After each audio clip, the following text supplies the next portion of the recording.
እርሱ የምወደው ልጄ ነው ስሙት ብሎ ማቴዎስ ወንጌል ምዕራፍ 3 ቁጥር 16 እስከ 17 ማቴዎስ ወንጌል ምዕራፍ 17 ላይ ከቁጥር 5 ስለ ልጁ የመሰከረው አባቱ ራሱ ነው።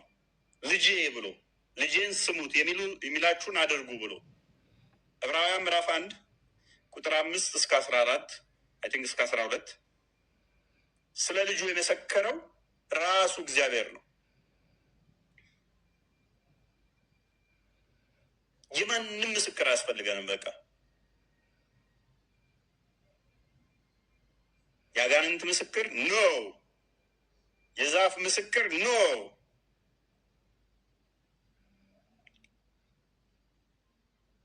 ምንድን ነው የመሰከረው? በልጁ እንድታምኑ። በልጁ ካመናችሁስ ከፍ አድርገው ትንሽ እግዚአብሔር የዘላለምን ሕይወት እንደሰጠን ይህም ሕይወት በልጁ ምስክሩ ይህ ነው። ልጁ ያለው ሕይወት አለው። የእግዚአብሔር ልጅ የሌለው ሕይወት የለውም። ፔሬድ። ልጁ ያለው ሕይወት አለው። የእግዚአብሔር ልጅ የሌለውስ ሕይወት የለውም።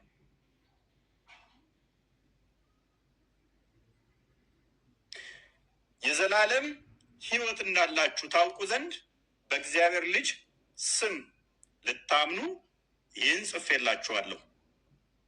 የአጋንንትን ምስክር ተቀብለህ እግዚአብሔር ልጅ የለውም ካልክ የዘላለም ሕይወት የለህም። ይሄ ከሙሐመድ በኋላ የተጻፈ አይመስልም? ከሙሐመድ 600 ዓመት በፊት እንዲህ እስልምናን የሚያፈርስ ነው ይሄ። ከፍ አድርጋውን ቁጥር 19 አድርግልኝ።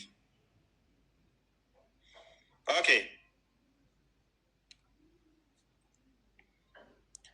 እሺ። ከእግዚአብሔር እንደሆንን ዓለምም በሞላ በክፉ እንደተያዘ እናውቃለን። ዓለም የሚሰማው ዓለሙን ነውና የአጋንንትን ትምህርት እያዳመጡ ብዙዎች ከሃይማኖት ይወጣሉና ከዓለም የሆኑት እንደዛ ናቸው። እኛ ይህንን እናውቃለን፣ እውነትን ከሐሰት እንለያለን። የእግዚአብሔር ልጅ እንደመጣ ማን እንደመጣ? የእግዚአብሔር ልጅ እንደመጣ እውነተኛ የሆነውን እናውቅ ዘንድ ልቦናን እንደሰጠን እናውቃለን። እኔና እናንተ ታድለን ነው። ይሄ ምለው ነገር ሴንስ እየሰጣችሁ ነው። በደንብ እየገባችሁ እየተረዳችሁት ነው። ምክንያቱም ልቦናችሁ እናንተ ተከፍቶ ነው። እዛ ጋሉ አጋንንት እየተጫወተባቸው ምን እየተወራ እንኳን ማይረዱ፣ እያዩ ማያዩ፣ እየሰሙ ማይሰሙ፣ በራቸውን፣ ቤታቸውን፣ አይምሯቸውን አሳልፈው ለአጋንንት የሰጡ የእግዚአብሔር ልጅ እንደመጣ እውነተኛም የሆነውን እናውቅ ዘንድ ልቦናን እንደሰጠን እናውቃለን። እውነተኛ በሆነው በእርሱ አለን። እርሱ ማን ነው? ልጁ ኢየሱስ ክርስቶስ ነው። እርሱ እውነተኛ ነው። እርሱ እውነተኛ አምላክና የዘላለም ሕይወት ነው። ልጁ ማን ነው? ክርስቶስ። እኔ እውነት፣ ሕይወት፣ መንገድ ነኝ ስላለ እርሱ እውነተኛ አምላክ ነው። እርሱ የዘላለም ሕይወት ነው። ዮሐንስ ወንጌል ምዕራፍ 6 ቁጥር 40 እንደሚናገረው፣ ዮሐንስ ወንጌል ምዕራፍ 11 ቁጥር 25 እንደሚናገረው። ይሄንን ለማወቅ ግን ልባችሁ ሊከፈት፣ አይምሯችሁ ሊሰራ ይገባል። አሌስ አትረዱትም፣ አሌስ አይገባችሁም። ምን እንደተወራ እንኳን ላትረዱት ትችላላችሁ። አይምሯችሁ አንዴ ከተጋረደ፣ አይምሯችሁ ከታወረ፣ ይህንን ለመረዳት አጋንንትን አስተምሮ ልክዱ ይገባል። የአጋንንትን እሳቤ ልታፈርሱ ይገባል። እርሱ የአብ ልጅ ነው፣ እርሱ ወልድ ነው ብሎ ለማመን አይምሯችሁ በደንብ ሊሰራ ይገባል። አይምሯችሁ በደንብ ካልሰራ ግን ይህን አትረዱትም። ምን እንደሚወራ እንኳን አይገባችሁም። ቢኒ እንኳን ለናመጣ አይመን ሰላም ብያለሁ። እፎይ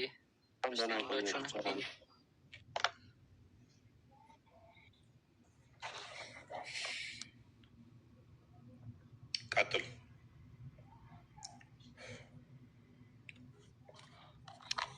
ኦኬ እሺ። ያ እንግዲህ የመጽሐፍ ቅዱስ ክርስቶስ ኢየሱስ የእግዚአብሔር ልጅነትን በግልጽ እንደዚህ ይመሰክራል ማለት ነው። በእስልምናው እንግዲህ ትልቁ ምስክርነት ምንድን ነው? የዛፍና የአጋንንት ምስክርነት እንደሆነም ደግሞ ተመልክተናል ማለት ነው። እና ሙስሊሞች የትኛውን ነው የምትቀበሉት የሚለውን ነው አሁን እየተወያየን ያለ ነው። እስማኤል አለ?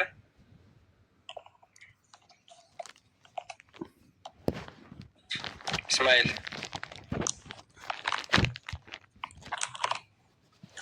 እስማኤል ከድር እንኳን ደህና መጣ። ሰላም ነው አለ ሁሉ ሰላም። እንዴት ነህ? አንተ? ኦኬ ሰምተዋል። ጥያቄያችንን ሀሳባችንን ሰምተዋል። ክርስቶስ ኢየሱስ መጽሐፍ ቅዱስ ላይ ቃል በቃል እኔ እግዚአብሔር ልጅ ነኝ ብሎ ይናገራል። ይህንን ለምን አትቀበልም ከድር? ልጅና አባት ሁለቱንም ነው ወይስ አንዱን ብቻ?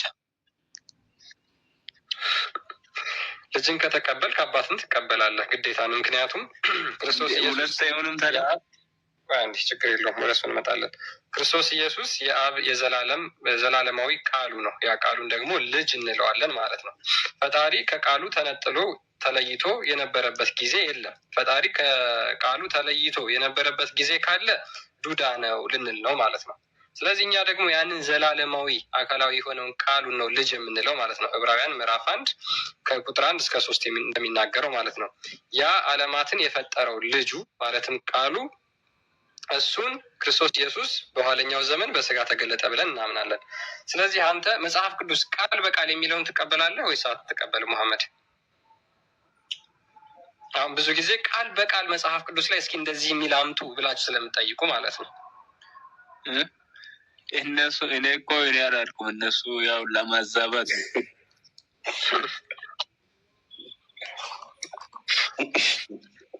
አይ እኔ እኮ ግራ ይገባ ሁለት እዛ ሆኖ አይጣሉብኝም። አንዱ ግባ ጅነት ስለ አንዱ አትግባ ብሎ ብጣሉብኝስ? እሱ ያለው ምን ላይ መሰለህ? የፍቃድ ልዩነት ሲኖር ነው። የስልጣን ልዩነት ሲኖር ነው። በቀራ 116 ክፈተው እስኪ ክርስቲያን።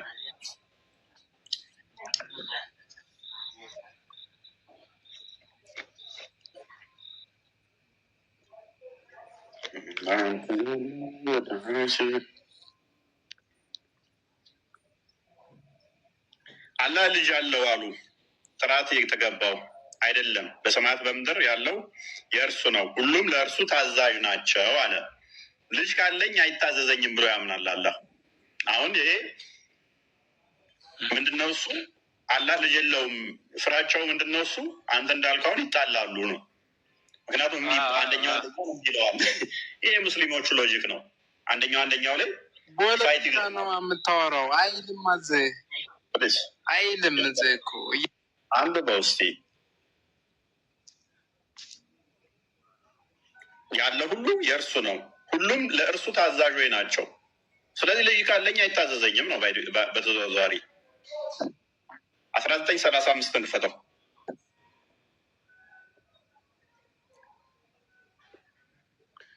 አዎ ተቃራኒ ሀሳብ ሊኖራቸው ይችላል። አባትና ልጅ ሊጋጭ ይችላሉ። አምላክ እንዴት ልጅ ሊኖሩ ይችላል? ሁሉ የሱ እኮ ነው። በሰማይና በምድር ያለው ጎላለው ብሎ ስለሚያስብ ነው። አውሸው ጭንቅላት ሳይኖረው ልጅ ካለኝ ግን ጎደሎ ሆናለሁ ይላል። ዋብያ እንደመሆነ እስቲል አሁን በጎደሎ አካላት ውስጥ እየኖረ ልጅ ካለኝ ጉድለት ነው ብሎ ነው የሚያስበው። አላህ ለአላህ ልጅን መያዝ አይገባውም፣ ጉድለት ጠራ ይላል። ነገር በሻው ጊዜ የሚለውን ሁን ወዲያውም ይሆናል። ልጅ ካለኝ ጎደሎ ነኝ ብሎ ነው የሚያስበው። ጭንቅላት ግን የለውም። ጭንቅላት አለመኖሩ ጉድለት ነው ወይንስ ሙላት ነው? ኢስላም ያንተ እኮ ነው ችግር እኮ። ጭንቅላት የሌለው አካል ሙላት ነው ወይንስ ጉድለት ነው? አካል አለው፣ ዛት አለው፣ ጅስም አለው። ካሌማ ጉድለት አለው እንጂ ጭንቅላት የሌለው ጉድለት አለው። ኦኬ። ነገር ግን ጭንቅላት የሌለው አካል እያመለጠ አንድ ሰው ልጅ ካለው ጎደሎ ነው ብሎ ሲያስብ አስበዋል። እስማኤል አላህ ጭንቅላት አለው ካለ ያው ጎደሎ ነው። አላህ እጅ አለው ብለህ ምታም ነው አይደለም? እስማኤል እግር አለው ብሎ የለውም? እስማኤል ኢስላም ሶሪ አሁን ሌላ ፖለቲካ ከምትሰራ ሌላ ቦታ ሊካት ስለራሳ ራስን እንትን ላይ ቁም። ስለ ራሴ እያወራሁ ነው። የአንድ አምላክ ጭንቅላት የለውም እግር ነው። ነገር ግን ልጅ አለ ከተባለ ጉድለት ይመስለዋል ማለት ነው። የጎደለ ይመስለዋል። ለአምላክ ይገባዋል። እግር እንዴት ለአምላክ ይገባዋል? እንዴት ለአምላክ ይገባዋል? ልጅ እግር እንዴት ይገባዋል? እግርስ ጭንቅላት የሌለው እግር ምን አይልም እኮ ቅንጭላት ያለው እኮ አይልም። ያልተጠፋውን እኮ ቁርአን ላይ እኮ አንተ እኮ ነው የምታወራው። ጭንቅላት አለው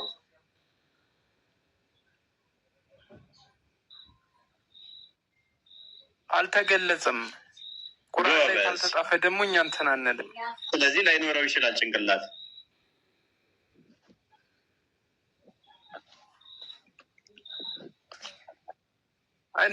አንተ እኮ ሶስት አምላክ እኮ ነው የምታመልከው። አንድ ሺህ ምን አገናኘው ከቶፒኩ ጋር? ከጠየቅን ጋር ምን አገናኘው?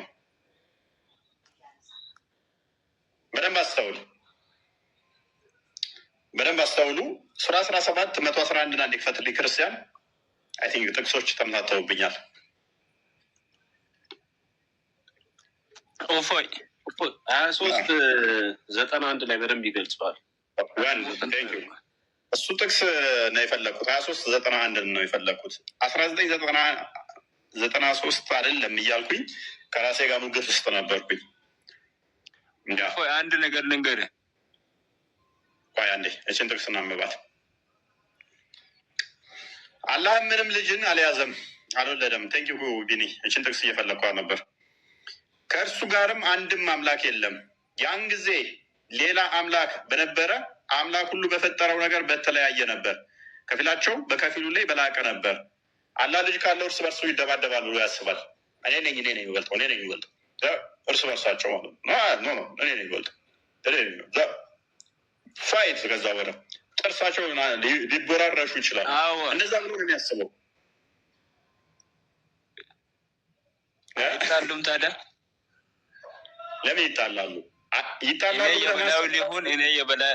የበላይ ሊሆን እያሉ አይጣሉም። እኔ እበልጣለሁ። ጎበዝ። እንደዛ የምታስብ ከሆነ አላህም ፍጡር እያደረግከው ነው። እኔ እናንተ የበላይ ልሁን የምንለው ፍጡር ስለሆንን ነው። ፍጡር በመሆናችን እኔ ለበላይ ልሁን እንላለን።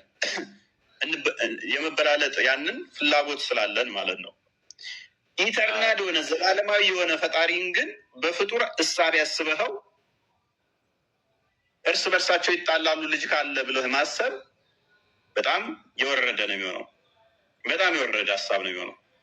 ምክንያቱም የአንዱ ስልጣን አይቀማሙ። በባህሪ እንትን አይደለም እያልከን ነው። እንደዛ እያልከን ከሆነ ምን እያልከን ነው መሰለ? በባህሪው ፍቅር አይደለም፣ በባህሪው ቻይ አይደለም፣ በባህሪው ሁሉን የሚገዛ አይደለም። የተለያየ ባህሪ ይኖረውና የተለያየ ስልጣን ይኖረው የተለያየ ፍቃድ ይኖራቸውና ይጋጫሉ ነው። ከድር አንተ የጠየቀው እኛ ጋር እንዴት እንደማይሰራ ላሳየ። እኔ እናንተ እንኳን ልንጣላ ምንችለው በመካከላቸው ምን ሲኖር ነው? የተለያየ ፍቃድ ሲኖረን ነው አይደለ? ለምሳሌ እኔ የፈቀድኩትን አንተ ስከለክል፣ አንተ የፈቀድከውን እኔ ስከለክል፣ አንተ የወደድከውን እኔ ስጠላ ነው አይደለ? እኔ እናንተ የምንጣለው። ነገር ግን አንተ የፈቀድከውን እኔ የምፈቅድ ከሆነ ተመሳሳይ ከሆነ እኔ እናንተ ፍቃድ አንድ ፍቃድ ካለን ልንጣላ እንችላለን።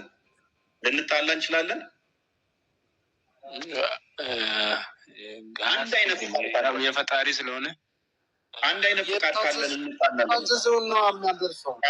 በኢስላም አንድ አይነት ፍቃድ ካለን እንዴት አዳምጥ። በእናትህ ጭንቅላት አልባ አካል እያመለክ ወሬ አታወራለህ ወይ? አዳምጥ ከድር፣ በደንብ አስተውል።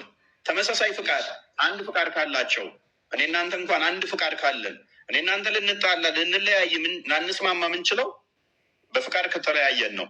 እኔ እናንተ አንድ አይነት ፍቃድ ካለን እንጣላለን። ፍቃድ አንድ ያው ልንጣላ እንችላለን፣ ላንስማማ እንችላለን። እሺ ምንድን ነው የሚያጣላን? አንድ አይነት ፍቃድ አንድ አይነት ፍቃዱ የኔ ይብለጥ ብዬ ኖ አንድ ነዋ። የኔ የምትልበት የለህም። ምክንያቱም አንድ ነው። እኔ የምልህ ግን አሁን የአሁኑ ልጅ ዛት አሉ አላ ካሌ ሱራ 8:30 ወደ ሙሴ ሲያወራ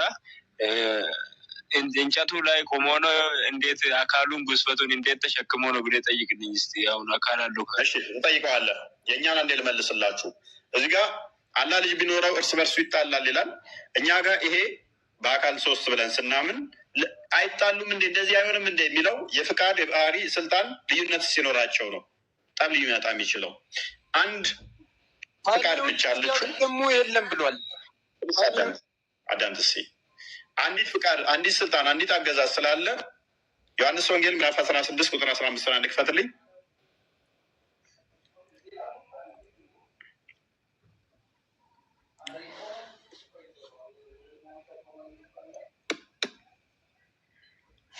ለአብ ያለ ሁሉ የኔ ነው አለ።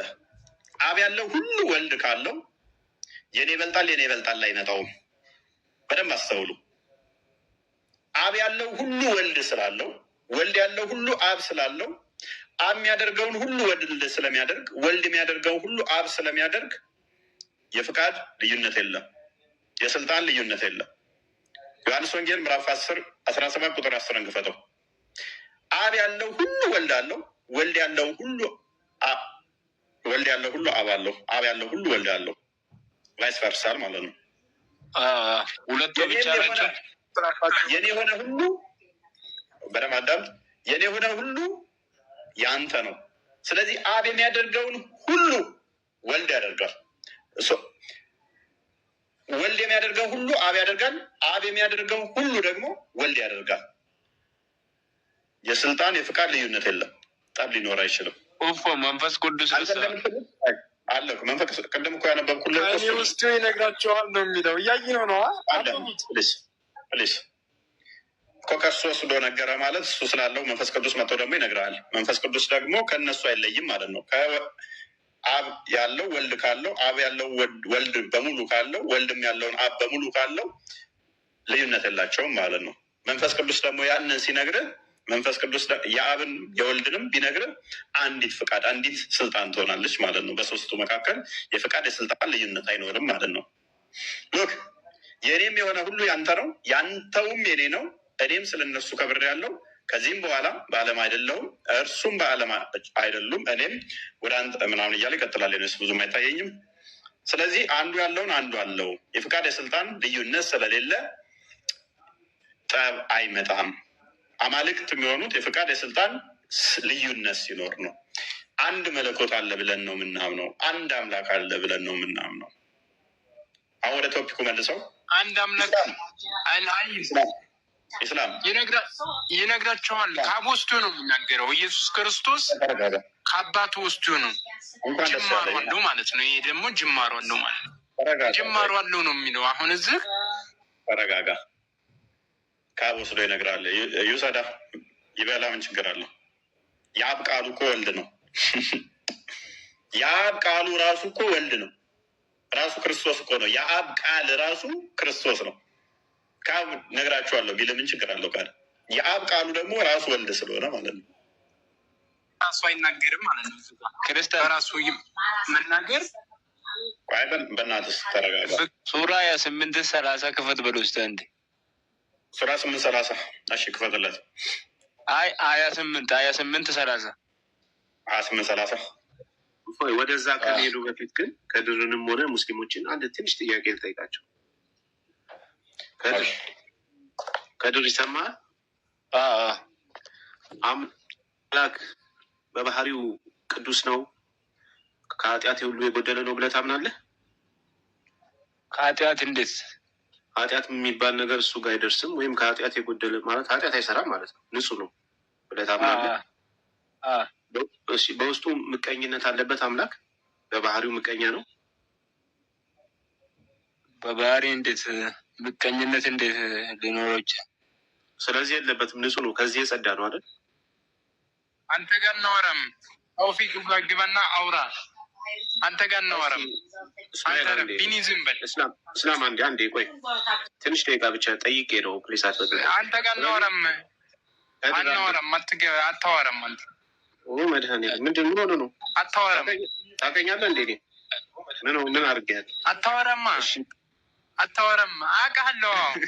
አሁን ለታውሱ ቤት ገብታ ነበር። አቤት በስመ አብ ወወልድ ወመንፈስ ቅዱስ። እሺ ለማንኛውም ከድር በአምላክ ውስጥ ምቀኝነት ከሌለ ሩጠህ ነው ሁሱ ቤት ገብተህ።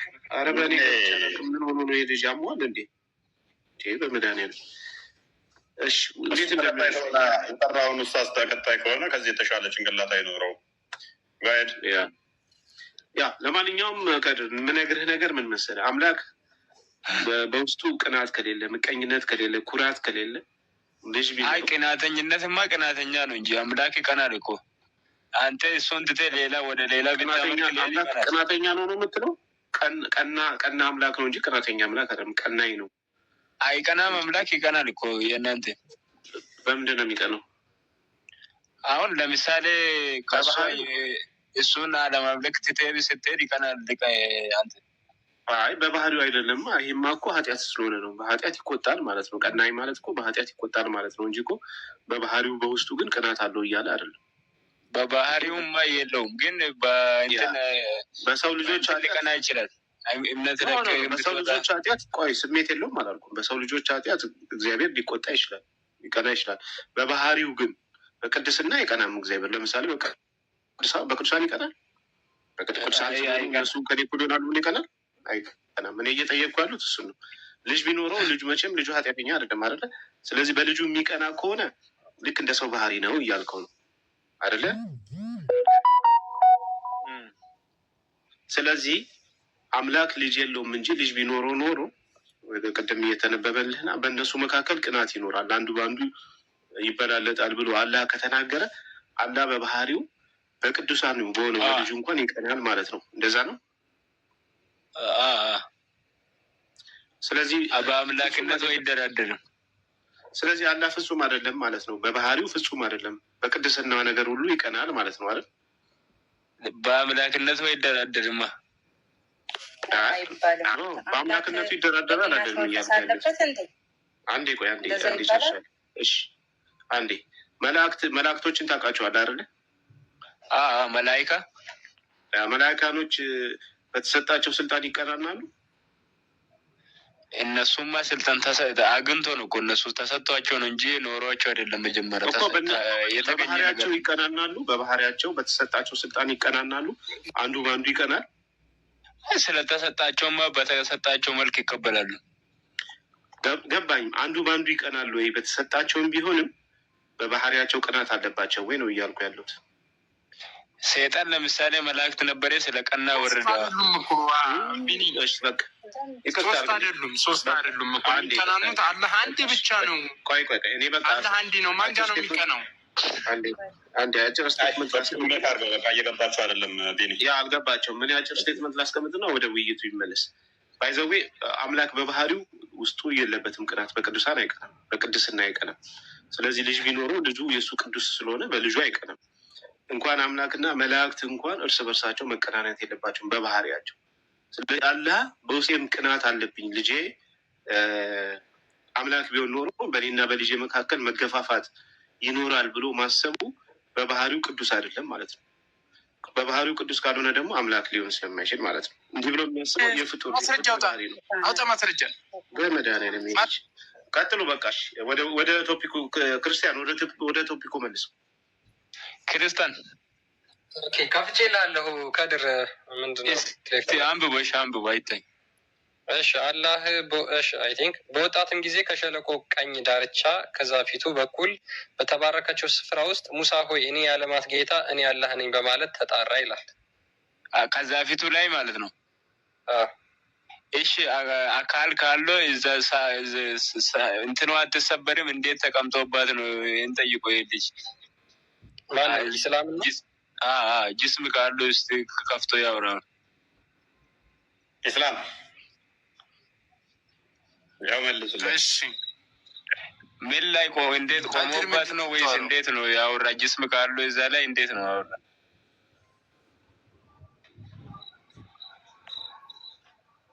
ኢስላም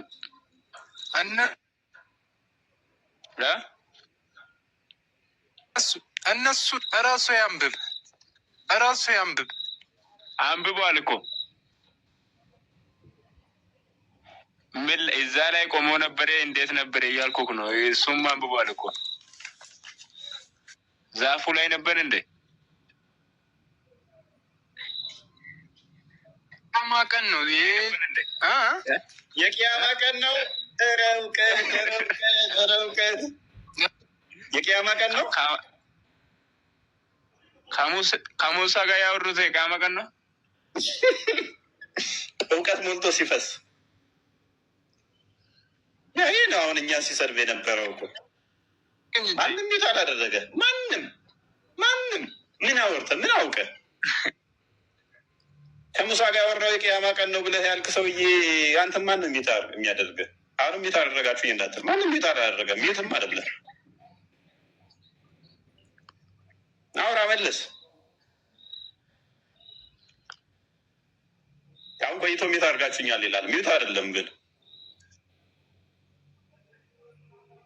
ለምን ሚት አደረግ? አንሳ።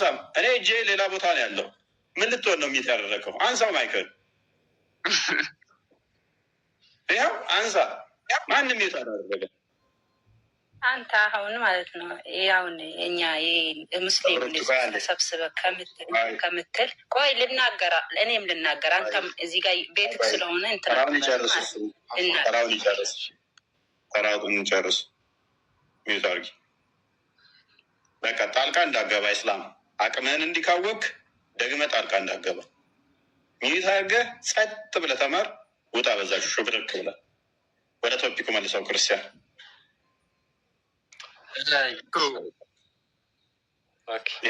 ኔትወርክ ይዞኝ ነው። ለምንድን ነው ቀይወን ነበር ኔትወርክ ቢይዝ በደንብ ያስታውቃል። አልያዘህም፣ ይቆራረጥ ነበር ስታወራ። ይኸው አንብብ። ኔትወርክ ዞ ነበር። የምታውቀው አንብብ። ሆስት እኮ ነኝ፣ የቤቱ ባለቤት ነኝ። ያሳየኛል እኮ ኔትወርክ ሲይዝ ያደርጋል። ሁሉም ኦዲየንሱ ራሱ ይመለከታል። እዚህ ጋር እንትን ላይ ያሉት ደስተር ያሉት ኔትወርክ ከያዘ ቀይ ይሆናል። ቀይ ምልክት ይሰጣል።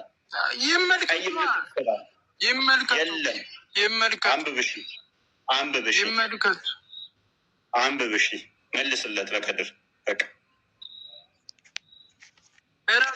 አንብቧል እኮ እራስህ አንብብ። አላህ የት ሆኖ ነው ሙሳን ያወራ እያልኩ እኮ ነው። አንተ ምን አገባህ? እራሱ ይጠይቅ እንጂ አንተ ምንድን ነህ? አንተ ሲቀጥል በሙስሊም ስም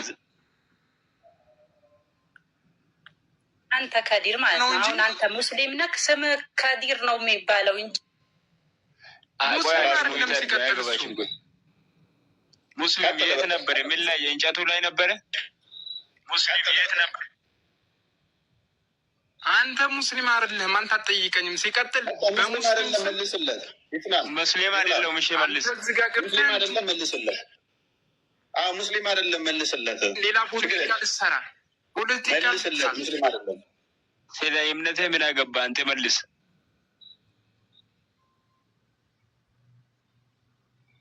እኔስ ፓራፍሬዝ አድርገው ክርስቲያን ቶፒኩን ከስሩ ነው እናራለ ይበቃል። በቃ ከስሩ ነው። አንተ መልስ። አንተ ሙስሊም ትሆን ከአንተ መልስ። ከስሩ ነው ተማ። እኔስ በደንብ አስተውሉ። እንግዲህ ያነሳናቸው ፐርሚሶች ምንድን ነው? እሱ ክርስቶስ ስለ ራሱ የተናገረው አለ። በቁርአን መጽሐፍ ቅዱስ ለምን እንደተጻፈ የሚናገርበት አለ። ቁርአን ለምን እንደተጻፈ የሚናገርበት አለ። ቁርአን አላህ ልጅ የለውም ሲል ከምን አንጻር እንደሆነ የተነገረበት አለ። ይህንን ደግሞ ልጅ የለውም ያሉት እነማን እንደሆኑ ተመልክተናል። ናነኝን ነው እያየን ያለ ነው። እስማኤል ወይንም አብዱልከሪም እንኳን ደህና መጣችሁ።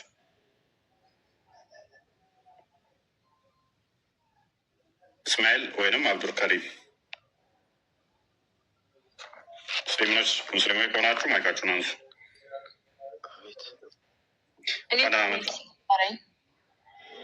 ማቱላ ቆይ አንዴ ሰራ ጠብቂ። ኦኬ አብዱ ማንኛው ነበር ያነሳው? አብዱልከሪም መሰለኝ። አብዱልከሪም ይሰማል? አብዱልከሪም አለ። መልካም። ከአጋንንት ምስክርና ከክርስቶስ ስለ ራሱ ከተናገረ የትኛው ነው የምትቀበለው? ኢየሱስ ስለ ራሱ የተናገረውን ወይንስ አጋንንት የነገረህን ነው የምትቀበለው?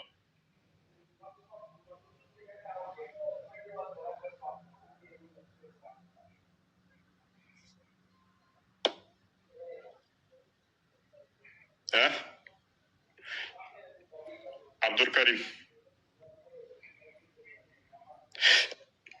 አብዱል ከሪም አጋንንት ከተናገረውና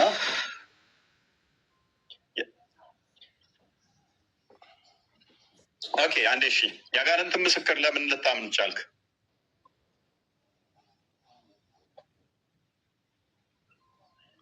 ክርስቶስ ስለራሱ ሲናገር እኔ የአብ ልጅ ነኝ አለ። አብም ደግሞ ልጄ ነው አለ።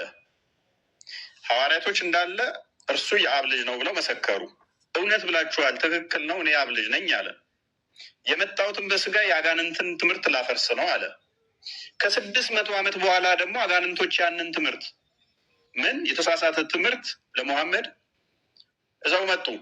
ክርስቶስ የአብ ልጅ አይደለም ብለው ሲሉ ወይንም ደግሞ እናንተ እንደምታምኑት የአላህ ልጅ አይደለም ብላችሁ እንድታምኑ አጋንንቶች ሲናገሩ ለምን ነው የምታምኑት? ክርስቶስ ስለራሱ ተናግሮ ደቀ መዛሙርቱ ጴጥሮስ፣ ዮሐንስ፣ ማቴዎስ፣ ማርቆስ፣ ሉቃስ የአብ ልጅ ነው ብለው ሲመሰክሩ ያዩትን፣ የሰሙትን፣ የነኩትን፣ የዳሰሱትን ይህንን ሲጽፉ አንቀበልም ብላችሁ ክርስቶስ ስለራሱ እኔ የአብ ልጅ ነኝ ያለውን አልቀበልም ብላችሁ አብ ራሱ ቀጥታ የመወደው ልጄ እሱን ስሙ ብሎ አንተን አንሰማም ብላችሁ አጋንንትን እንደምን ነው የሰማችሁት?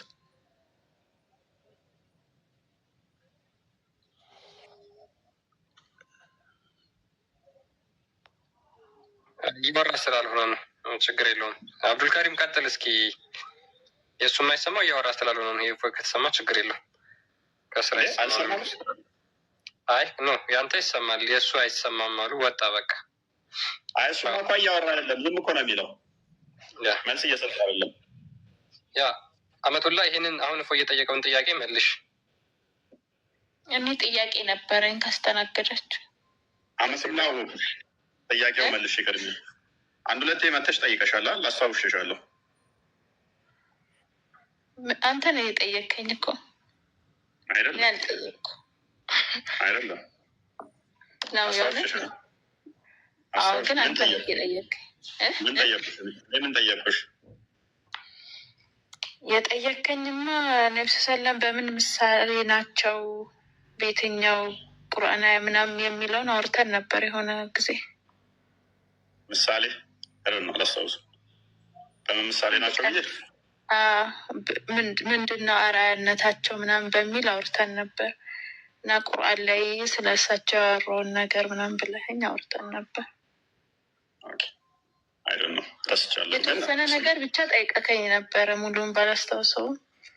እና አክቹሊ አሁን ባነሳችሁት ነጥብ ላይ ነው ጥያቄ። ቅድም ስለ ኢየሱስ እውነተኛ አምላክ ነው የሚል አመቱ ላይ ያጋንንትን ምስክርነት ትቀበያለሽ አንቺ? ጥያቄን አንዴ ላቅርብ እስኪ ብቻ መልሽልኝና ከዛ እንደሚያቀርበው ላይ ምን የቅድሙ ኢየሱስ እውነተኛ አምላክ ነው የሚል ጥቅስ አይቼ ነበረ። ዲስፕሌይ አድርጋችሁት። እሺ ስንት እውነተኛ አምላክ ነው ያለው እንደ ባይብል? አምላክ እሱ ኢየሱስ ነው። ያ አብስ እውነተኛ አምላክ ነው። ታዲያ ሁለት አልሆነም? ምንድን ነው ሁለት ማለት? ሶስተኛም አለ። ሳይድ ጣልቃ ትግባበት። ሁለት ማለት ነው። አሁን ኢየሱስ እውነተኛ አምላክ ነው። አሁን እንደ ባይብል አገላለጽ አንድ እውነተኛ አምላክ እንዳለ ነው ኢየሱስም ያስተማረው አይደል? በሚገባ አንድ ቢለው ግን ምንድን ነው? አይናርጊና ተንቀሳቀሽ። እሺ አንድ ማለት ምን ማለት ነው? አንድ ማለት ምን ማለት ነው? አንድ ነው። ሲንግል በምንነቱም በማንነቱም አንድ የሆነ ማለት ነው። ሲንግል ማለት ምን ማለት ነው? አንድ በአማርኛ ብንግባባ ማለት ነው። አዎ በአምላክነቱ አምላክ ነው አይደል? ማንነቱም ምንነቱም አምላክ ነው። ኦኬ ማንነቱም ምንነቱም የማሆን ድፋይን አድርጊና ተንቀሳቀሽ። እሺ ማንነት ስትይ ምን እያልሽ ነው? ማንነት ማለት አሁን ለምሳሌ አምላክ ከሆነ አምላክ ከሆነ አምላክነት ማለት ማንነት ነው። አምላክ ከሆነ ምንነት ነው። እሺ ሰው ከሆነ ደግሞ ሰው ነው። ስለ አምላክ ያወራሹን ነው እንጂ ወደ ሰው ለምን ትቀይጫለሽ? በቀላሉ ላቅልልሽ። እሺ አንድ ነው በማንነቱ በምንነቱም ብለሻል አይደለ? እኔ አሁን ጥያቄ የሆነብኝ የማንነትና የምንነት ጥያቄ ሳይሆን እውነተኛ አምላክ የተባለው እንደ ባይብል ማን ነው ነው። በቃ እሱን ነገር እውነተኛ አምላክ የሚባለው ዮሐንስ ወንጌል ምዕራፍ 17 ቁጥር 3 ላይ አብ እውነተኛ አምላክ ብቻ ተብሎ ተገልጿል። ሐሰተኛ ጣዖት አምላኪ ናቸው። ጣዖት አምልኮ ለምሳሌ ሌላው ከእርሱ ጋር የሚመጣ ስለሌለ፣ ያ ማለት ግን እውነተኛ አምላክ አንተ ብቻ ተብሎ ሲባል በደንብ አስተዊ፣ ከቃሉ የተለየ ማለት አይደለም። በደንብ አስተዊ፣ ከባህሪ ህይወቱ የተለየ ማለት አይደለም። እውነተኛ አምላክ አንተ ብቻ ተብሎ ሲባል ለምሳሌ ለአብ ሲነገር ቃል የሌለው ማለት አይደለም። ቃሉን የሚያካትት ነው።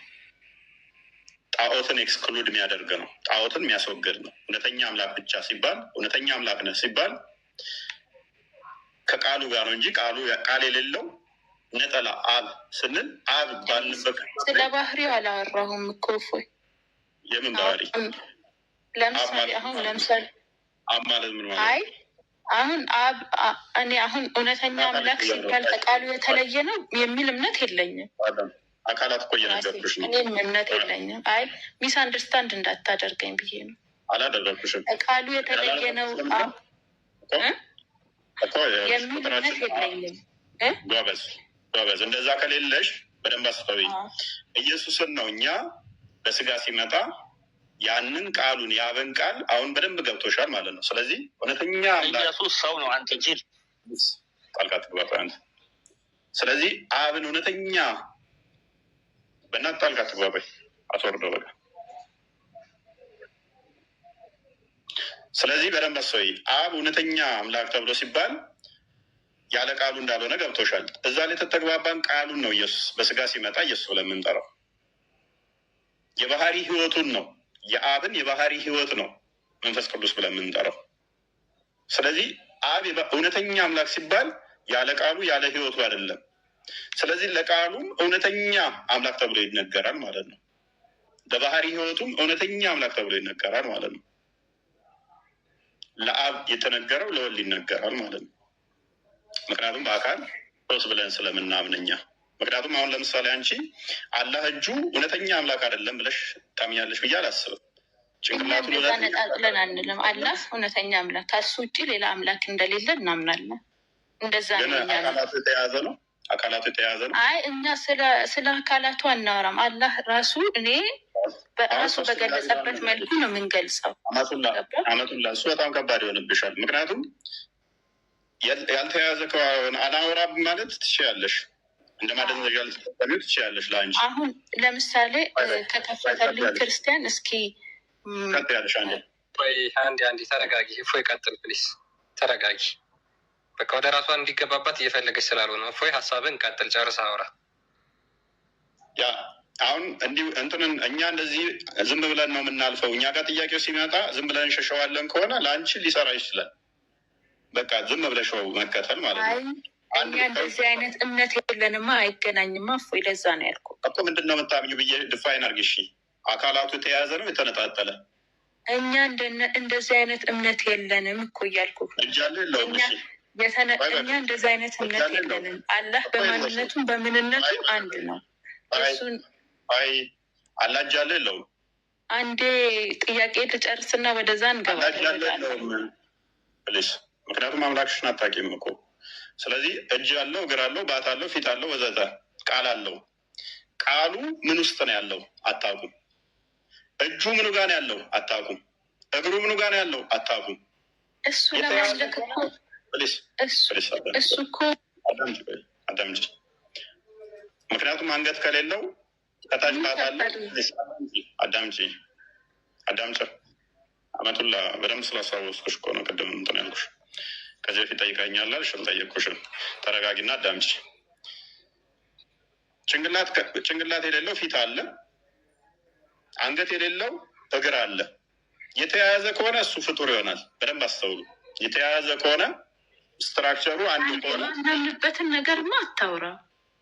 ከፍ በይና ከፍ አድርጋት። በእናትህ ክርስቲያን አላህ በዛቱ አንድ ልዩ አንድ ጥቅስ ብቻ ስጪ እና ከፍ አድርጋት።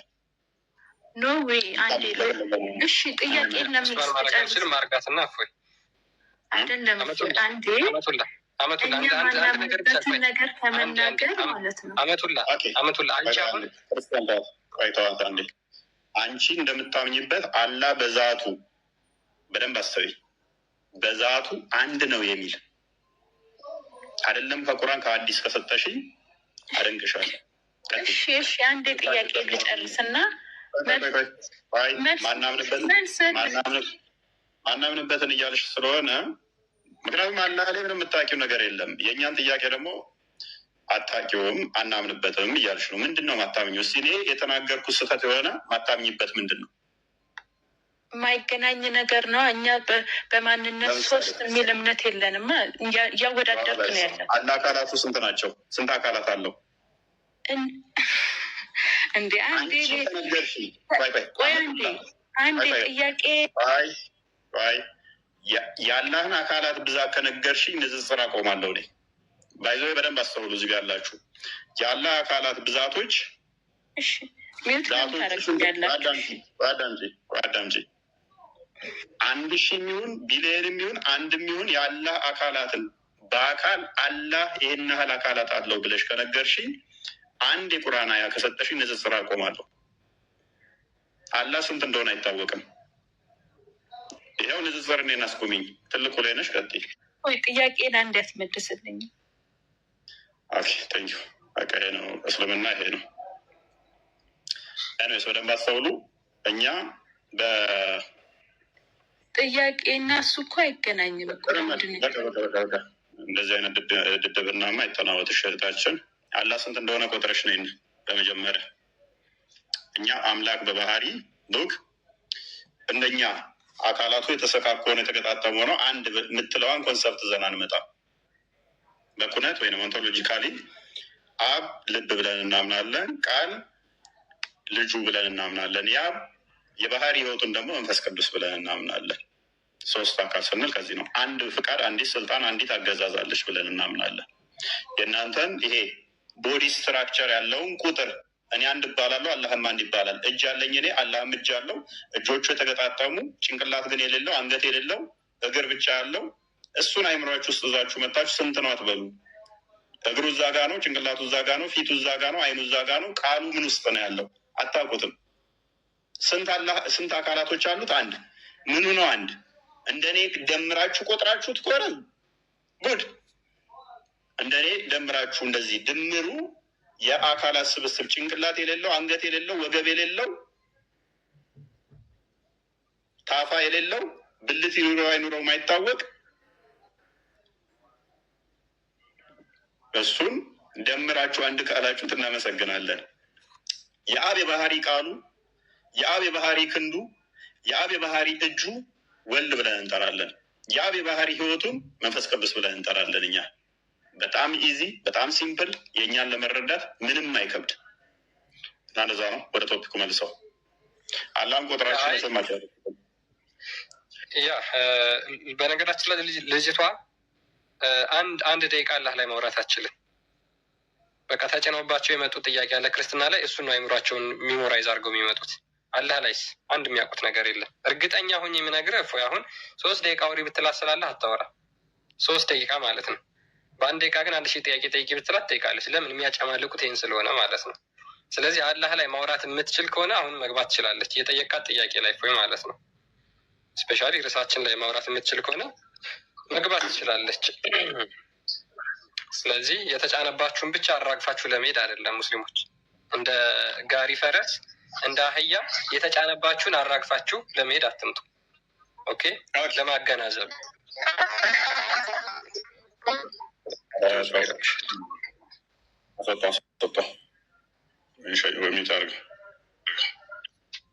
እሺ። ሰይድ ሙስጠፋ አቤት።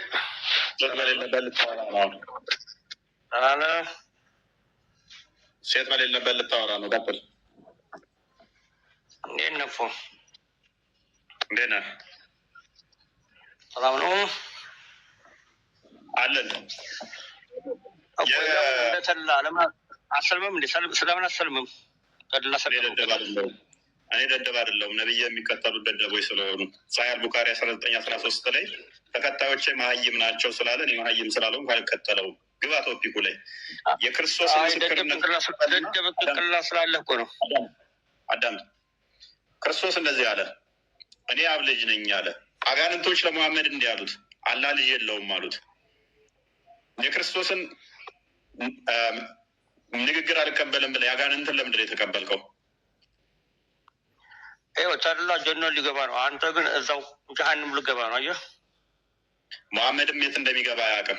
እንኳን አንተን ተደላተውና ሱራ 34:24 ላይ እኛ ወይም እናንተ በተሳሳተ መንገድ ውስጥ ነን በላቸው ነው የሚለው። ሱራ 9:71 ላይ ሁላችሁም ወደ እርሱ አውራጅ እንጂ አንዳችሁም አትቀሩም ነው የሚለው። ተረጋጋ። 46:9 ላይ በእኔም በእናንተም ላይ ምን እንደሚደረግ አላውቅም ነው ያለው። ነብይህ ማያውቀውን አንተ እከሌ ገነት ይገባል ካልክ እናመሰግናለን። ስለዚህ ሩቁን አዋቂ አላህ ብቻ ነው ቢልም እኔ አውቃለሁ እያልክ ነው። እናመሰግናለን። አንተ አላህ ነህ ማለት ነው። አሁን ቶፒኩ ላይ ግባ። እንኳን እኔና ቡሃሪ 48:48 ላይ አላህ ራሱ ጋነም መሙያ ነው። አላህ ጋነም ይምላጅኔ ለምን ጋነም እገባለሁ? ቡሃሪ 48:48 ጋነም እየተቀባ ነው። ግባ ቶፒኩ ላይ ግባ። አትጩ ሰይድ ፊትን አትቀባ። ባውደር ሰይድ ሙስጠፋ ነብይን መስያ መጽሐፉ ላይ አውራ። ይህን ማስጠል በፊት ሰይድ ቶፒኩ ላይ ግባ።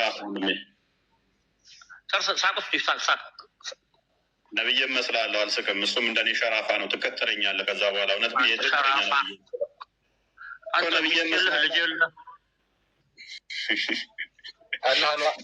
ችግር አለ ያለው ሚስት የሚል ልጅም ከሌለኝማ እኮ አላህን መስዬ ደግሞ 601 ላይ ሚስት የሌለውን ሲሆን ልጅ እንዴት የለውም ስለሚል ልጅ እንዴት ይኖረዋል ስለሚል ቶፒኩ ላይ ግባ። አንተ ሰንጋ ነህ እኮ ሰንጋ ነህ። እና እንደ ልብ ላይ ነው በቂያ ማለት የሚታረደውም እንትን መስየህ ቶፒኩ ላይ ግባ። ምናርድ ብናገኝ አሁን ነው ረድ ምናደርገህ አንተ ነው። ቁርጡቢ ቮሊሙ 85 ላይ አርደህ መብላት እንድችል ሰውን እንኳን አርደህ መብላት እንደምችል ካፊርና ክርስቲያን ስለሚፈቅድልህ አሁን ቶፒኩ ላይ ግባ። አታገኘኝም። አሁን ተላ በለጠ። በእናትህ አንተ ጀሃነም ነህ። በእናትህ ቶፒኩ ላይ ግባ። እንኳን እኔ ጋር አላህ ራሱ ቡሃሪ 48:48 ላይ ገሃነም መሙያ ነው። ቶፒኩ ላይ ግባ። አንተ ጀሃነም መቀርቀሪያ እኮ ነው። ገሃነም ነው መቀርቀሪያው። ገሃነምን የሚሞላው በእግሩ አላህ ነው። አንብብለት ወይም ክፈትለት። ቡሃሪ 48:48 ገሃነም ነው መሙያው። አላህ መሙያ ነው። ምን አይደለው። ሶስት አምላክ መከተል ነው። አንተ ሶስት አምላክ የምታመልክ ቂል ጅል። አላህ እኮ ስንት እንደሆነ አታውቀውም። ጭንቅላት የሌለው አንገት የሌለው እጁ ሶስት እጅ ያለው 2 ቀኝ እጅ 1 ግራ እጅ 3 እጅ ያለው ጭንቅላት አልባ እያመለክ ኢየሱስ ጌታ አይደለሁም እያለ ጌታ ነህ ትላለህ። ከብት እኮ ነው። Look, the people will be thrown into the hellfire and it will say, are there any more to come? Till Allah puts his foot over it. And it will say, ቃቲ enough. ሰዎች ወደ ገሃነም ይወረወራሉ። እስከ መቼ ድረስ? አላህ እግሩን ገሃነም ላይ በገሃነም ውስጥ እስኪጭን ድረስ። አላህ እግሩን ገሃነም ላይ ሲጭንባት ቃቲ በቃኝ ትላለች። ገሃነም መሙያ ነው ያንተ አምላክ። አሁን 48:48 ላይ አለ። አንተ ኢየሱስ ሞተ ትላለህ። የፈጣሪ ይሞታል። ቶፒኩ ላይ ግባ። ይህ ሰውዬ በኢየሱስ እስኪ ሰይድ ሙስጠፋ ለመጨረሻ ጊዜ እኔ ላናግረው። ሰይድ አንዴ ሰይድ አንዴ የአጋንንት ምስክርነት ትቀበላለህ ወይስ አትቀበልም? እስኪ እዚህ ላይ አውራ። እስኪ ይሄ ቁርአን ነው የጋኔኖች ያለው። እስኪ ይህን ቅራልኝ እስኪ አንዴ ይህንን በዜማ አረና ሳተቀሩ እንደምኛቀርሰናል መጀመሪያ እኮ ቅራልኝ፣ ድገመው እስኪ የጋኔኖችን ምዕራፍ። አረቄ የሚጠጣ ሰው እፎይ አረቄ እየጠጣ ፓውደር እየተቀባ እየመጣ ፊቱ ራሱ አሪፍ ፊት እኮ ነው። ይሄን ናውራ ስለ ግለሰብ አታውራ ሰይድ። መጽሐፍ ላይ ቁርአን ተከፍቶ ስለ ግለሰብ አታውራ። ቀጥል፣ አንብብ ይሄን ያው በል። እናንተ ጋር ሰው አይማርም። እንዴት ይማራል ሰው? እናንተ ጋር አንብብ፣ ችግር የለውም። እያነበብ ካስተምረን ጋኔኖቹ ሙሐመድ ምን አራኛው ዑለማዎች አሉ። እነ ሁሱ አሉ። እንትናን እፎይን ያርበደበደ ሁሱ ብድብድ አድርጎት ይህ ሰውዬ በጤናው ነው። ፊቴ ላይ በጣም እና ፊቱ ላይ ፓውደር ይቀባል። ፊቱ እንዲህ ነው ምናምን ነገር ምንድን ነው እሱ? አር ከሆነም ልልሰው ጁስ መስሎ ልጠጣው ነው እንዴ? ሱናን አቢ ዳውድ 67 ላይ ሰገራ የገባበትን እንደ ጁስ ጠጡት ስለሚል ማለት ነው። ታጠቡበት፣ ተጉመጥመጡበት ስለሚል። ሱናን አናሳይ 327 ላይ ደግሞ ነቢይህ ሰገራ እንትን በተባለበት ስለሚጠጣ ፊቴ ላይ ታዲያ አር ከመሰለ ልልሰው ነው እንዴ? እንደ ነቢይህ እሱ ስለፈቀደው ብታጣብም ትጠጣዋለህ ማለት ነው። እጣቤ እንደ ጁስ ትጉመጠመጠዋለህ። ቶፒኩ ላይ ግቡ።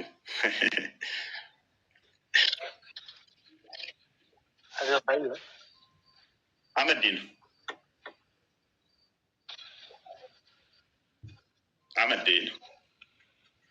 ቶፒኩ ዛሬ ከባድ ነበር ማለት ነው። የክርስቶስ አምላክነትን በግልጽ የሚያሳይ ነው።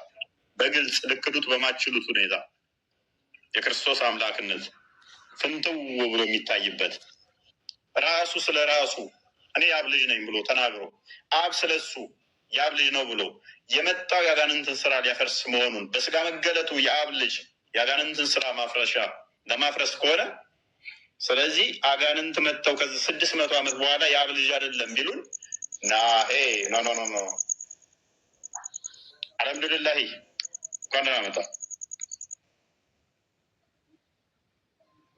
አልሐምዱሊላህ ይቀጥል።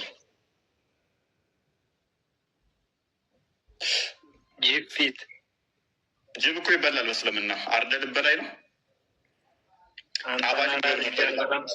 ስንት የሚበላ ያለ አንተን አርጌ አልበላም። ጅብ አርደህ ትበላለህ እኮ ይፈቀዳል እኮ እስልምና። አሁን ቶፒክ ላይ ግባ። ለአንተ አበላሃለሁ። አበላም እንዴ? እኔማ እኔን ነው የምበላው ወይንስ ጅቡን? አበላሃለሁ እንጂ ጅቡን ለአንተ። አንተ ቅድሚያ ብላ ተነብዬ ጋር። አሁን ቶፒክ ላይ ግባ። አንተን ነው የማበላ። አንተ ያው ግብዣ ድሮ ቀድሞ ጋባዥ ቀድሞ ጎርሶ የሚወደውን ነው እንትን የሚለው አይደለ? ስለዚህ በልተን አይበቃም እንዴ? ለምን ትጃጃላለህ? አይበቃም እንዴ? ወደ እስልምና ግባ ነው የምታለቅሱት። አያችሁ፣ የአጋንንት ምስክርነት ተቀባይ እንዳልሆነ ስንመጣ አጋንንት ምን ያህል ታክቲካል እንደሆነ በዚህ መረዳት ትችላላችሁ። አስጨነቃቸው። በቃ ታውቃላችሁ፣ ተጨነቁ፣ ተጠበቡ፣ ተሸበሩ። እንጨነቅም እናስጨንቃቸዋለን። አንብብ እስቲ አጋንንት ወንድሞች ምስክርነት ነው ይሄ። አጋንንቶች ትምህርት ይዘህ ለምን ነው የምትከተለው? ክርስቶስ ስለ ራሱ እኔ የአብ ልጅ ነኝ እያለ አጋንንት ከ600 ዓመት በኋላ መጥተው ኖ አላህ ልጅ የለውም ሲሉ ለምንድን ነው የአጋንንትን ትምህርት የምትማረው የምትቀበለው? አቦ እፎይ አትቀባጠር። አረብ ሀገር ሙስሊም ቢስሚላህ ብሎ ያረደውንም አጠቅላላ እናንተ ይኸው አንብብ። ቁርአን ላይ ነው የተቀመጠው። ቁርአን ላይ የተቀመጠውን ነገር አንብብ። ሱራ 5 ላይ እኮ ምን የእኛን ምግብ እንድበላ ፈቅዶልሃል እኮ እኛ ያረድ ነው። ሙስሊም ጥላቻ ሙስሊም ቢስሚላህ ብሎ ያረደውን አረብ ሀገር ድብና አድርጋችሁ ስበሉ እየኖራችሁ እንደገና ሀገር ስትገቡ ትንበጣረራላችሁ። አንብብ። ሌላውን ተውና እሺ አነብልሃለሁ። ዋበል ይሄ እኮ ጠቅላላ ውሸት እኮ ነው እኮ። ቁርአን ውሸት ነው። እናመሰግናለን። ይሄን ማለት ነው የእናንተ ይሄ ጠቅላላ ውሸት ነው አለን። እናመሰግናለን። ቁርአንማ ውሸት የለውም። አሸማቀቀበት። ቁርአኑን ማፈር አሸማቀቀው። ቆይ ቁርአኑን ማንበብ በራሱ አሳፈረው። አያቸው አሳፈረው። የአጋንንትን ምስክር አንብቤ እንዴት ነው እሱ እንደምለው የሚለው እስቲ አንብብ። ጀግና እስቲ አንብብ። ድፈር ወንድ አንብብ እስቲ ትሸማቀቅበታላችሁ የራሳችሁን መጽሐፍ እናንተ እንጂ እኛ እንሸማቀቅበት። ካልተሸማቀቅ አንብበው እስቲ። ከዛ በኋላ እንቀጥላለን። አንብበው እስቲ። አትድከም፣ ልቅ ወደ እስልምና ግባ። ዝም ብለህ አትፍረጭረጭ። አሁን ተስፋ ቆርጣችኋል። ከሰርቶ ነው ሸኘው። በደንብ አስተውሉ። ዛሬ የገቡትን እንዳለ እዩት። የክርስቶስን አምላክነት እንዴት ሰብከንበታል፣ እንዴት አሳይተንበታል። ለረጅም ሰዓት መጽሐፍ ቅዱሱ ላይ በደንብ ሄደንበታል። የአጋንንትን ምስክር የአጋንንትን ትምህርት ይዘው ክርስቶስ አምላክ የአብ ልጅ አይደለም ብለው እንደመጡና ክርስቶስን እንደካዱ በደንብ ያሳየንበት ምሽት። ለዚህ ነው የተረበሹት። ለዚህ ነው በቃ ከበዳቸው፣ አሳዘኑኝ። አሁንስ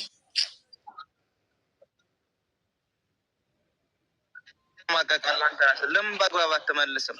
አንብበውን። ምንም አምላክ አይደለም አምላክ ነኝ ያለበትን እስኪ አንድ ቦታ አውጣ። አንብብ። አንድ ቦታ አውጣ እስኪ አምላክ ነኝ የሚልበት አንብብ። የተከፈተልን አንብብ። አንብበው። ይሄ ምን ይላል? በደንብ አስተውሉ። የጫኑባቸውን የአጋንንት ምስክር ይዘው እኔ የአብ ልጅ ነኝ እያለ አብ ስለ ልጁ እየተናገረ የአብ ልጅ ትሆን አምላክ እንደሆነ ቁርአናቸውም እየነገራቸው ማንበብ አይፈልጉም። ምንድን ነው የሚፈልጉት? አጋንንት የነገራቸውን የአብ ልጅ አይደለም የሚለውን። እስቲ የአብ ልጅ ነኝ ብሏል። የአብ ልጅ ነው ብለህ ታምናለህ?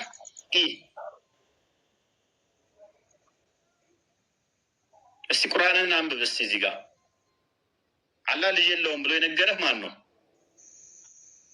ክርስቶስ ራሱን የአብ ልጅ ነኝ እያለ ኖ አልቀበልም። ለምን? አጋንንቶች አንተ ልጅ አይደለህም ብለዋል። ክርስቶስ ስለራሱ የተናገረውን አልቀበልም ብሎ አጋንንት የነገረኝን ነው የምቀበለው ይላል። አሁን ይመጣል እስቲ አምላክ ነኝ ያለበትን ሸጨጨየ ይላል። አላህ ምን እንዳንተ መሀይም ሆኖ ነው? ሱራ 43:81 ላይ ምክንያቱም ለምን ይነካል? ደስ ብሎ የሚመሰክረው እኮ ነው። ያው አምላክ እኮ ነው ደስ ብሎ የሚመሰክርለት። የአብ ልጅ መሆኑን እንደማጋግም እኮ አሳየው እኮ። የእናንተ ንፍጥ ጭንቅላት ግን ሊረዳ ስለማይችል አሁን አንብብ እስኪ። አጋንንት የተናገሩትን ሰምተህ ለምንድን ነው አጋንንት አንብብ። ይቅራ። በዚህ መጠን ሰው መደደብ ይችላል። ከእናንተ ገረም ነው፣ ድንቅ ነው፣ ይገርማል። ታነባለህ? አመር አቤት። ሙስሊም ነህ? በደንብ መልካም። ክርስቶስ እኔ የአብ ልጅ ነኝ ይላል። የአብ ልጅ እንደሆነ ይናገራል። አንተ ግን ይሄንን ትቀበላለህ? የእግዚአብሔር ልጅ ነው የፈጣሪ ልጅ ነው ብለህ ታምናለህ? ወይንስ አጋንንት ኖ እርሱ ያላ ልጅ አይደለም ያሉትን የአጋንንትን ትምህርት ነው የምትቀበለው? ምን ኢየሱስ የአብ ልጅ መሆኑን መናገሩን ነው የምትቀበለው? ወይንስ አጋንንቶች አላህ ልጅ የለውም ያሉትን ነው የምትቀበለው?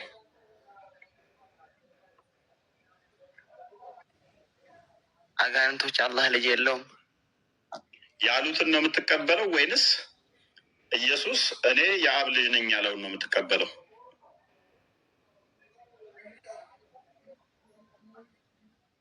የአላህ ማያ ጥያቄ ነው። ግልጽ ነው።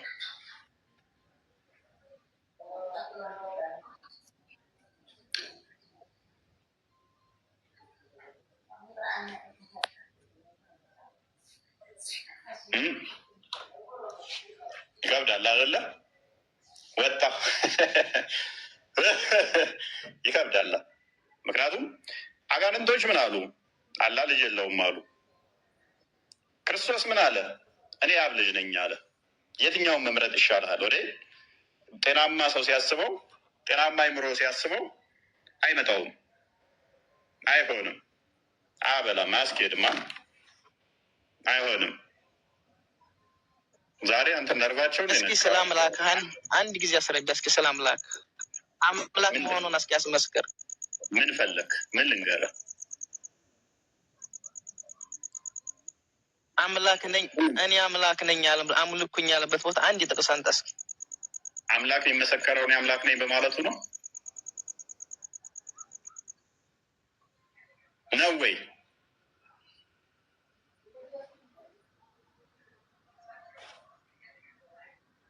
እነዚህ ሰዎች እንደ ዛሬ ነቢይ እኮ ነው ሲያስተምር እንጂ ነበረው የማመልከውን አምልኩ እንጂ ሲል የነበረው እኔን አይደለም አምልኩኝ ያለው። በቃ አዳምጠው። እነዚህ ሰዎች እንደ ጋሪ ከተጫነባቸው አይዲዮሎጂ ውጭ ምንም እንደማያውቁ ከዚህ መረዳት ትችላላችሁ። እስካሁን ስናወራ የነበረው ሳሳያቸው የነበረው ምንድነው? እሱ የክርስቶስን አምላክነት ነው። አስቀድሜ ስነግራችሁ የነበረው የአብ ልጅ ነኝ ሲል ምንድነው እያለ ነው? አትቀባጥ። ስለ አምላክ ስትጠየቅ በተግባር አስረዳም። ስለ አምላክ አስረዳ። አምላክ ተሆነ አዳምጣ። የአብ ልጅ ሲባል ምን እያለ ነው? አምላክ ነው እያለ ነው። ከባህሪ የተገኘ ከእርሱ ባህሪ የተገኘ እስከሆነ ድረስ ማለት ነው። ከእርሱ የተካከለ አንዲት ስልጣንና አንዲት ፍቃድ አንዲት አገዛዝ ያለች ስለሆነ የእርሱ የባህሪ ልጁ ስለሆነ ዓለማትን የፈጠረ ስለሆነ ፈጣሪ ነው እያልን ነው። እርሱም ምን አለና አባቴ ይሰራል እኔም እሰራለሁ አለ። አባቴ እስከዛሬ ይሰራል እኔም እሰራለሁ። በሰንበት የሰንበት ጌታዋ፣ የሰንበት አዛዧ፣ የሰንበት ፈጣሪዋ በሰንበት የሚያዝባት እርሱ ነውና እኔ በሰንበት ትሰራለህ ሲሉት አባቴ ይሰራል እኔም እስከዛሬ እሰራለሁ አላቸው። ዮሐንስ ወንጌል ምዕራፍ 5 ከቁጥር 16 እስከ 18። አይሁዶች በጊዜው ገብቷቸዋል አምላክ ነኝ እያላቸው እንደሆነ። ማን ይሉታል የሰው ልጅ ብሎ ሲጠይቃቸው አንዳንዱ ዮሐንስ፣ አንዳንዱ ጴጥሮስ፣ አንዳንዱ ዮሐንስ፣ አንዳንዱ ኤርሚያስ፣ አንዳንዱ ኤልያስ የት ነው አሁን አምላክ ነኝ ያለበትን አውጣው አዳምጥ እባክህ። የአንተ እንዳም የሆነ ጥያቄን ያዘው ኪስ ከተተ የአንተ መስፈርት እኮ እኛ ጋር ይሰራው። የአንተ ደደብ የሆነ ጥያቄ እኛ ጋር ይሰራው። በደንብ አዳምጥ፣ በደንብ አስተውል። ፈርዖን ቁርአንህ ላይ አምላክ ነኝ ስላላላት የትም ማንጣት አትችልም። አዳምጣ። ፈርዖን ቁርአንህ ላይ እኔ አምላክ ነኝ አምልኩኝ ብሏል። አምላክ ነው ማለት ነው። ዲስ ዱድ እንደዛ የሚረዳው አንድ አካል እኔ አምላክ ነኝ ስላለ አምላክ ነው ማለት አይደለም። እኛ ምንድን ነው የምናምነው? ክርስቶስ በስጋ የተገለጠ ሕያው አምላክ ነው ብለን ነው የምናምነው። አላህ አንድ ቀንም ተንፍሶ አያውቅም። አምላክ ነኝ ብሎም አያውቅም። ዲስ ዱድ ከፍ አድርጌ ላሳያችሁ እንዴት ኢምሌት እንደማደርገው፣ የእሱ ሎጂክ እንዴት እንደማይሰራ ላሳያችሁ።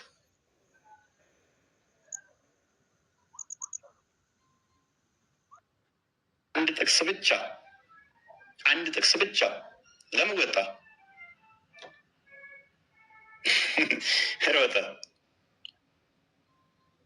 እና ተመለስና ግባ። ነርቫቸው ነው ዛሬ የተነካው። በነገራችን ላይ አላህ አይወልድም፣ አልወለደም፣ አልተወለደ ምናምን የሚሉ ነገሮችን እንኳን ተናግረው ይወጣሉ ብዬ አስቤ ነበረ። ዘሆል ነው የተመታባቸው። ያ ኤሬስ ቶፒኮን ሰብስበው እና ጨርሰው በቃ ምላሽም ስለሌለ በደንብ አስተውሉ። ክርስቶስ በስጋ የተገለጠበት ምክንያት፣ በስጋ የመጣበት ምክንያት ዕብራውያን ምዕራፍ 2 ቁጥር 14 እና 15 እንደሚናገረው በሞቱ ሞትን ሊሽር የአጋንንትን እስራት ሊያፈርስ ነው የመጣው። ክርስቶስ በስጋ የተገለጠው በሞቱ ሞትን ለመሻር ነው። እርሱ የሕያው እግዚአብሔር ልጅ ነው። የሕያው እግዚአብሔር ልጅ ከሆነ ደግሞ እርሱ ሕይወትን የሚሰጥ ነው። ለዚህም ነው የሚያምንብኝ ቢሞት እንኳን ሕያው ይሆናል፣ ሕያው የሆነ ለዘላለም አይሞትም ብሎ ዮሐንስ ወንጌል ምዕራፍ 11 ቁጥር 25 እስከ 26፣ ዮሐንስ ወንጌል ምዕራፍ 8 ቁጥር 52 ላይ ቃሌን የሚጠብቅ ለዘላለም ይኖራል ብሎ የተናገረው እርሱ ዘላለማዊ ስለሆነ ዘላለማዊነትን የሚሰጥ ስለሆነ ነው። ስለዚህ እርሱ ሕይወትን የሚሰጥ እርሱ ሞትን የገደለ የአጋንንትን ስራ ያፈረሰ ነው። ዮሐንስ በመልእክቱ በአንደኛ መልእክቱ ዮሐንስ ምዕራፍ 5 ከቁጥር 8 ጀምሮ እንዲሁም ደግሞ ቁጥር 20 ላይ ይህም በደንብ ስለሚናገር ማለት ነው። እሱ የተገለጠው የአጋንንትን ስራ ሊያፈርስ እርሱ እውነተኛ አምላክ እንደሆነ ይናገራል። ሮሜ ምዕራፍ 9:5 አባቶች ለእነሱ ናቸው እና ከእነርሱም ክርስቶስ በስጋ መጣ ይላል። ሰው ክርስቶስ በስጋ የመጣው የአጋንንትን ስራ ለማፍረስ ነው። እርሱ የነፍሳችን ጠባቂ፣ የነፍሳችን እረኛ፣ እኛን የጠፋ ነው ሊሰበስብ ሊፈልገን የመጣው ዮሐንስ ወንጌል ምዕራፍ 10:15 ላይ የአብ ልጅ እንደሆነ ይናገራል። ዮሐንስ ወንጌል ምዕራፍ 15:1 ላይ እውነተኛ የወይን ግንድ እኔ ነኝ ይላል፣ አባቴም ገበሬው ነው ይላል። እርሱ እውነተኛ የአብ ልጅ ነው፣ የአብ ልጅ ነው። እርሱ የነፍሳችን ጠባቂ ነው፣ የነፍሳችን እረኛ ነው። እርሱ በደንብ አስተውሉ፣ የዘላለም ሕይወትን እናገኝ ዘንድ በስጋ የተገለጠ ነው። ዮሐንስ ወንጌል ምዕራፍ 3:16 ላይ እግዚአብሔር በእርሱ በልጁ እንድታምኑ ወደ ዓለም የላከው እርሱ የአብ የባህሪ ልጅ ነው። ዕብራውያን 1:1-3 እንደሚናገረው በስጋ የመጣው በእርሱ እንድናምን ሞቱን በሞቱ ገሎ ፍቅሩን ሊያሳየን ነው። እኛ እንደወደድ ነው ሳይሆን እሱ እንደወደደ በእርሱ ፍቅር የእሱን ፍቅር ነው የገለጸልን። ልጁን ላከልን፣ ክንዱን ላከልን፣ እጁን ላከልን፣ ቃሉን ላከልን። እርሱ በስጋ የተገለጠው ፊልጵስዩስ ምዕራፍ 2:4-7 እንደሚናገረው እስከ ሞት ድረስ የታዘዘው የባሪያን መልክ የያዘው እርሱ ክርስቶስ ሕያው አምላክ ነው። ከአብ የተካከለ አንዲት ፍቃድ፣ አንዲት ስልጣን፣ አንዲት አገዛዝ ያለችው ለአብ ያለው ሁሉ ለወልድ ያለው ዮሐንስ ወንጌል ምዕራፍ 17:10 ዮሐንስ ወንጌል ምዕራፍ 16:15 ሁሉን የሚገዛ ሁሉን የፈጠረ ዮሐንስ ወንጌል ምዕራፍ 1:3 ቆላስይስ 1:15 እንደሚናገረው ያስቀድሞ ቃል ብቻ የነበረው ሁሉን የፈጠረ ሁሉን ያስገኘ ማርያምን የፈጠረ ማርያምን ያስገኘ ከእርሷ ስጋና ደምን ነስቶ በስጋ የተገለጠ ቃል ስጋ ሲሆን ጸጋና እውነትን ተሞልቶ በእኛ ሲያደር እርሱ የማይወሰነው የማይዳሰሰው የማይነካው የታየ የተዳሰሰው የተነካ እርሱ ሕያው አምላክ ነው። ሁሉን ገዢ ነው። እርሱ የአብ ልጅ ነው። የአብ ልጅ ነው። ስለዚህ አባቴ እስከዛሬ ይሰራል፣ እኔም እሰራለሁ አለ። ድምፄን ይሰማሉ አለ። ወልድ ከ600 ዓመት በኋላ መጣና ሙሐመድ ነው አለ።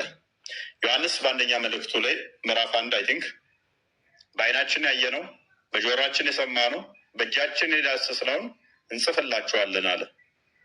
ሙሐመድ ከ600 ዓመት በኋላ መጣና በዓይኑ ያላየውን በጆሮ ያልሰማውን በእጁም ያልነካውን ልንገራችሁ አለን።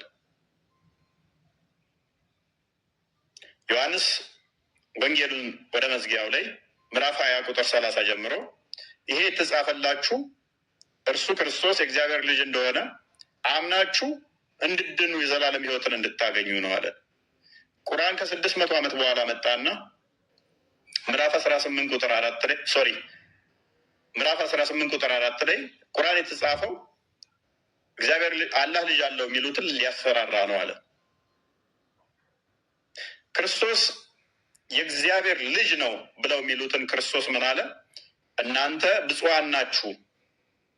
ጴጥሮስን ለምሳሌ ይሄ ስጋና ደም አልገለጸልህም፣ የሰማዩ አባቴ ነው፣ አንተ አለት ነህ፣ በአንተም ለቤተ ክርስቲያን እንሰራለሁ ብሎ ክርስቶስ ጴጥሮስ የተናገረውን ኮንፈርም አደረገው። የስጋና የደም እውቀት እንኳን እንዳልሆነ ተናገረ። ክርስቶስ የአብ ልጅ ነው ማለት። ሙሐመድ መጣና የአጋንንትን ትምህርት ሰማና አላህ ልጅ የለውም፣ ስለዚህ ኢሳ ያላህ ልጅ አይደለም አለ። እኛ ደግሞ አጋንንትን ትምህርት እንዳንሰማ የአጋንንትን መረጃ እንዳንወስድ ክርስቶስ በዮሐንስ ወንጌል ምዕራፍ 8:44 ላይ እናንተ ከአባታችሁ ከዲያብሎስ ናችሁ፣ የአባታችሁን ምኞት ልታደርጉ ትወዳላችሁ። እርሱ በመጀመሪያ ሐሰተኛ ነው፣ በእውነትም አልቆመም፣ ነፍሰ ገዳይ ነው ብሎ ይነግረናል። ሐሰተኛ ነፍሰ ገዳይ ከሆነ ደግሞ እኛ ከሱ ማስረጃን ልንቀበል አይገባንም ማለት ነው። እኛ ቅዱሱን ቅባት የተቀበልን የእውነት መንፈስ በውስጣችን ያለ የአጋንንትን ትምህርት ሰምተን እርሱ የአብ ልጅ አይደለም ብለን ልንለው አይገባም። የአብ ልጅ አይደለም ልንለው አይገባም። እርሱ እውነተኛ አምላክ በስጋ የመጣ በስጋ የተገለጠ ነው። እርሱ ከማርያም የተወለደው የአብ ልጅ ነው እና እናመሰግናለን። ለዛሬ በቂ ነው። ያ ቴንኪዩ ፎይ ዛሬ በጣም ኮንክሪት የሆነ ትምህርት ነው በነገራችን ላይ የተማርነው። በጣም ኮንክሪት ለክርስትናው መሰረት የሆነ ትምህርት፣ እስልምናውም ደግሞ ሙሉ ለሙሉ የክርስትና ተቃዋሚ ሆኖ እንደመጣ እንደተነሳ የሚያሳይ ማለትም የክርስቶስ ኢየሱስ ተቃዋሚ ነው። ምክንያቱም አብና ወልድን የሚክድ እሱ የክርስቶስ ተቃዋሚ እንደሆነ መጽሐፍ ቅዱስ ስለሚናገር ማለት ነው። ስለዚህ አባትና ልጅን አብንና ወልድን የሚቃወም እሱ የክርስቶስ ተቃዋሚ ነው፣ አንቲ ክራይስት ነው።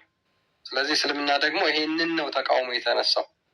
በምን? በአጋንንቶች ምስክርነት ማለት ነው። እና ሐዋርያው ጴጥሮስ በሁለተኛ የጴጥሮስ መልእክቱ ምዕራፍ 1 ቁጥር 16 ጀምሮ የእርሱን ግርማ አይተን እንጂ በብልሃት የተፈጠረውን ተረት ሳንከተል የጌታችን የኢየሱስ ክርስቶስ መምጣትን አስታወቅናችሁ አለ።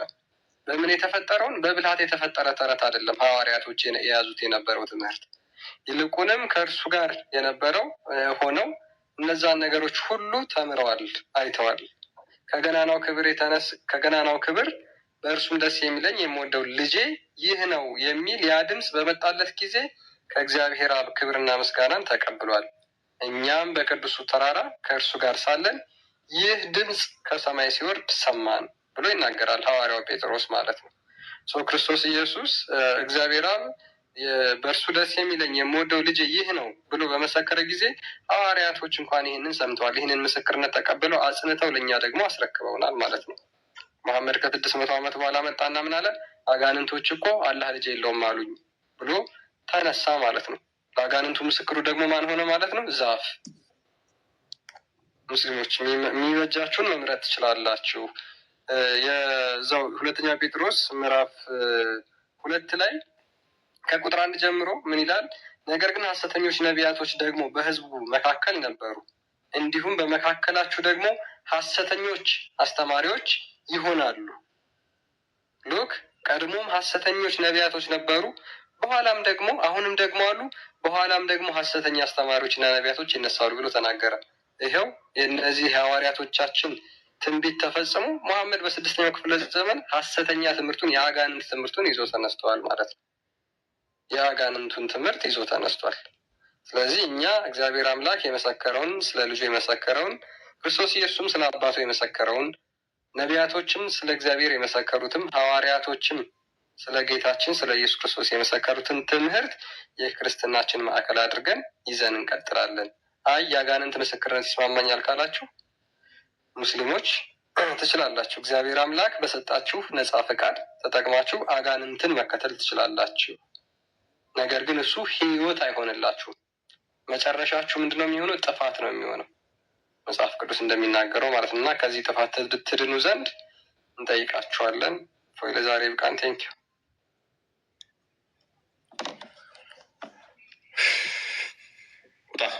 ውጣ ከቤቴ ውጣ።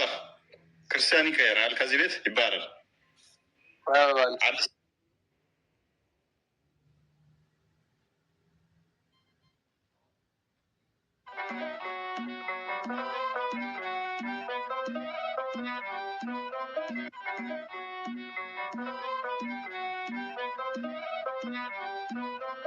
Thank you.